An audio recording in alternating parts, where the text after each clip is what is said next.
PM किसान 24तम किस्ती 2000 आसवाक जाऊँगी। जदि आपण वीडियो को प्रथम थर देखुंट वीडियो को गुटे गुटे लाइक सहित चैनल को सब्सक्राइब रखु जहाद्वारा आप लेटेस्ट न्यूज बेटे सर्वे प्रथमे पाइपर। तो आसतु संपूर्ण खबर पर नजर पकेबा।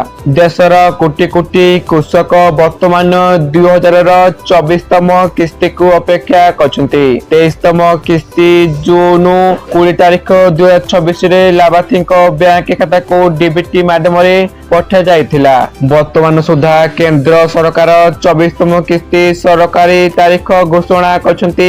तेबे योजनार नियमित चक्र अनुसार एही किस्ती अगस्त 2026 पाखापाखि जारी होइथिबा बोली विभिन्न रिपोर्ट रे उल्लेख रहिछि। जदि आपण पीएम किसान परवर्ती 2000 किस्ती पाइबा को चाहते तेबे ई केवाईसी संपूर्ण करिबा, आधार को बैंक खाता सह लिंक करिबा एवं जमीर रेकर्ड सठिक रखिबा अत्यंत जरूरी। एथिरे टुक्ति थिले किस्ती अटके पारे। तेणु लाभार्थी माने निजर पेमेंट स्टेटस एवं बेनिफिशियरी स्थिति सरकारी पीएम किसान पोर्टल रे जांच करि पारिबे। सेठारे रजिस्ट्रेशन नंबर किंबा अन्य विवरणी देई निज तथ्य देखि पारिबे। तो यह थिला पीएम किसान 24तम किस्ती को नै सर्विसेस अपडेट सरकार को पक्षरु आधिकारिक तारीख घोषणा। तो आपण माने वीडियो को संपूर्ण देखिरु आपण मानको धन्यवाद।